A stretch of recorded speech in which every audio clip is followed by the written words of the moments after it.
Last year, being part of a big honoraria project, I knew I wanted to create something. Those are these vortices.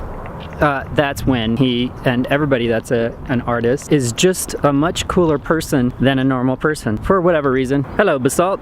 This is Lem from Basalt.MEDIA. If you haven't seen the channel, check it out. It's on YouTube, it's on your phone, and it's on always, as long as I'm creating something or somebody else. This is all the artwork, and tomorrow you'll get to see him unpackaging it and setting it up. So I'm excited to show that. I'm excited to show something here in Basalt.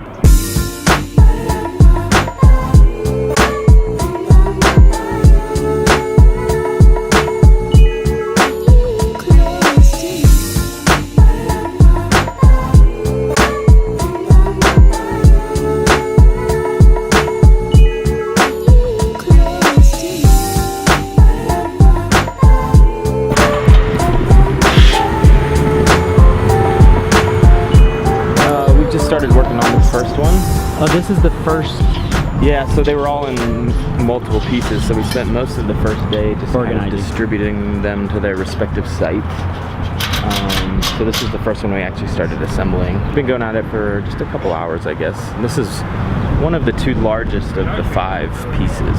So do they all have different names, like Tesla Robot? They do. This one's called Hitch Kick. There's the Hitchhiker, Purple Portal, Strike a Pose. How many is that? 4 or 5? I might have missed one of them. But yeah, they all have different names. How do you give them a name? A lot of them is kind of by the shape. Sometimes I'll name things based on the site and let the site inform the title. For these pieces, it was mostly kind of the form that kind of gave them their name. Okay, so you said first day. So how many days do you think is this going to take? We're hoping to get done tomorrow. Okay. Of the five pieces, 2 of them are considerably larger than the others. This is one of those. And those will take a lot longer than the other 3. One of them is actually complete. It's all one section. That's Strike a Pose, and that's the one that is at, it was actually supposed to be here. At first it was in that roundabout, and then it was over here, and now they've moved it to a different site. But that one just needs to be anchored to the ground. There's no assembly required for the smaller one. They're obviously climbable, kind of. So what's... They're not meant to be climbed. Yeah. That was the same case when this piece was installed at the Denver Art Museum. Little signs up to not climb. Okay.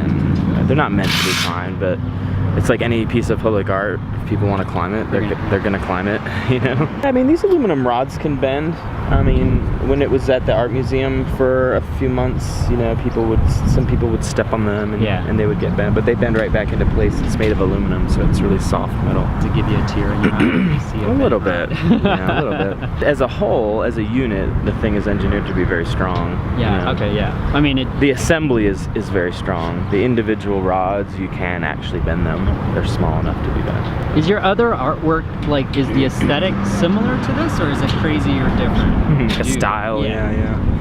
I don't know, I think like you can kind of see a style in my work. A lot of it's very computational heavy. A lot of it's informed by like natural forms because my background's in biology and chemistry. Like right now though, I'm doing a piece for Burning Man that's yeah, it's like completely LED and based interactive piece, but it's the form of it's actually like a vortex, like a tornado, so it's also informed by, you know, natural forms and generated in the computer. So I think that it still is kind of in line with my style, if you could say I have one. But yeah, they're all kind of completely different. I was like a scientist for a good while, and then realized I really loved design work, and so I went back to grad school and became an architect and practiced architecture for a while. And that's how I got into the art world.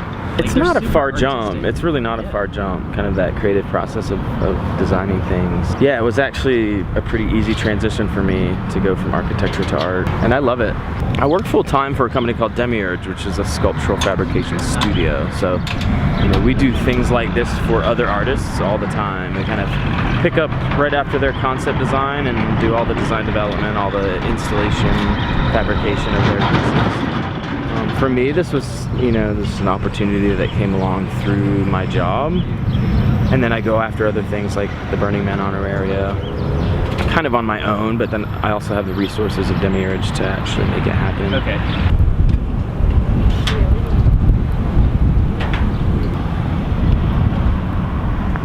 How y'all doing? What's up? Whoa. Hey, what's happening? What do you think? I think it's awesome so far. I mean, Wait, so you're part of this whole thing? Well, I guess you could say part of it. I'm part of the commissioners that are one of the newly elected commissioners on the Basalt. You're a real commissioner? I'm a real commissioner for the I know, right? Do you have a special jacket for that? I do. I got a coat and I got a hat. I got everything, all the things that go along with being a commissioner thing. And it gave gold medals, all kinds of stuff. So it's been pretty good.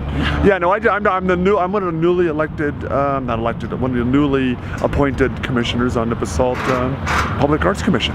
The position of commissioner, well, because you're also an artist. I am, yeah. I've been an artist in Basalt. I've been an artist here for quite a while. I've been in the Valley for 30 years, and so it's a nice thing. And Nancy Loventhal asked me if I'd like to be involved. I decided to put a application in, and I got gratefully accepted. So I'm happy about that. I'm pretty excited about it. That was, this was all in process before I became part of this thing, and I was honestly wasn't sure, and now starting to see it all completely, not to say I needed to be convinced, but I just needed to see it, and the scale's right, the colors are right. It's really interesting. I really like it. I think it's going to be a neat asset that it creates a link up and down the valley from Willits to Basalt, which is pretty cool. And I also, lack of a better term, I kind of like the Find Waldo effect of it. Yeah. Because they're in spots that you need to look for, which I think is going to be really, really cool for people to become part of.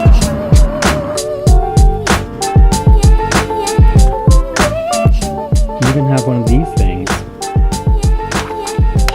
Wynn Earl Buzzell Jr. I'm Genna Moe, and I'm the Executive Director of the Art Base in Basalt, Colorado, a nonprofit art center that focuses on arts education and exhibitions for artists in Colorado.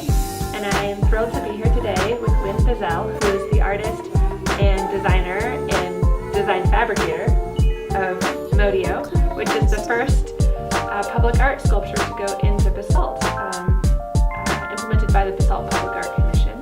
And Wynn is